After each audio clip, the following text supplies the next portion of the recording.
বহুত কথা ভাবি চিন্তি চাই ময়ো মানুহটোক কৈছোঁ আজিৰ পৰা মাল বেছিকৈ খাবি, কমকৈ খাবি, দৰ্জা খুলি নিদিওঁ, অলপ সৰহকৈ খাই আহিবি। কথামতে কাম। বেচেৰা আজি ঠেংজুত খাই আহি শুই আছিল। মই বহুত ভাল পাইছোঁ। আজি দিনটো চিন্তা কৰিলোঁ, তাৰ পাছত মই উপলব্ধি কৰিলোঁ কথাবিলাক সঁচা। কাৰণ মদাহী মানুহ এটা মদাহী নহয়, এডোখৰ হীৰা হয়, অসমৰ গৌৰৱ হয়। কাৰণ সেইটো কথা আমি জানি থোৱা উচিত যে মদাহী মানুহজনে যি ঘৰ মানুহত মদ খায় সেই মানুহ ঘৰ কেনেদৰে চলিব যদি এটা মানুহে মদ খোৱা এৰি দিয়ে, তাৰ লগতে তাকে দেখি যদি 2 নম্বৰ এটাই মদ খোৱা এৰি দিয়ে, তেনেকৈ যদি এটা এটাকৈ মদাহী সংখ্যা কমি যায়, সেই মদ বিকা মানুহ ঘৰ কেনেদৰে চলিব? তেহেঁতৰ পৰিয়াল, ল'ৰা ছোৱালীয়ে পেটৰ ভাত কেনেকৈ চলিব? গতিকে মদটো খাব লাগে।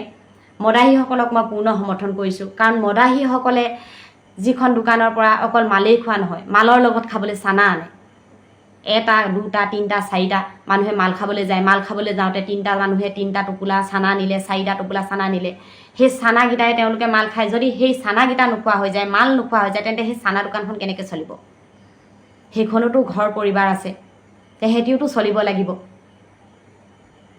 লগতে ঘৰত যিসকলে মাল খায়, লাল বিয়েৰ আদি বস্তুবিলাক খায়, আনি পিনি যিবিলাকে চিচাৰৰ বটলৰ মাল খায়, বটলবিলাক ঘৰত ষ্টক কৰে।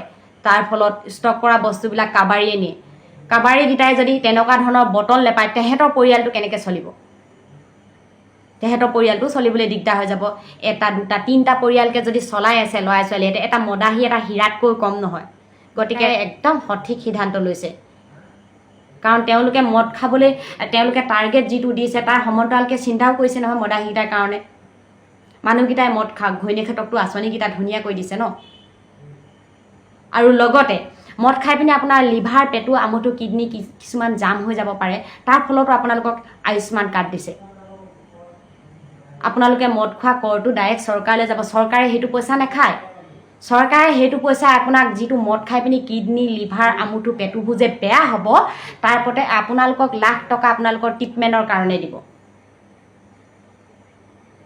কিমান চিন্তা কৰিব আৰু মানুহখনে সহজ ভাষাত বুজি পোৱা নাই কেলে কথা। ইমান ধুনীয়া সহায় কৰিছে। মাল খোৱাটো কোনো ডাঙৰ কথা নহয়, খোৱা বস্তু এনেও খাব। পইচাটো যেনেদৰে লাগে তেনেকৈ দিব। আপোনালোকে টাৰ্গেট পূৰা কৰক। অকল যিসকলে কম কম খাইছিলে তেওঁলোকে বেছিকৈ খাবলৈ ধৰক।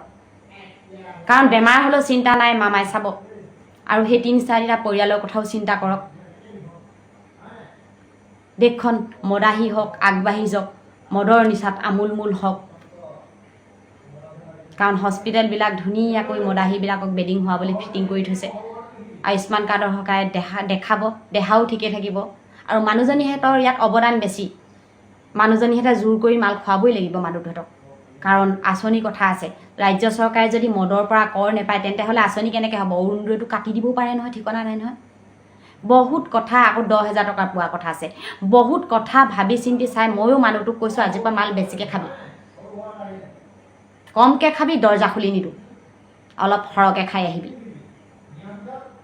কথামতে কাম। বেচেৰা আজি ঠেংজুত খাই আহি শুই আছিল। মই বহুত ভাল পাইছোঁ।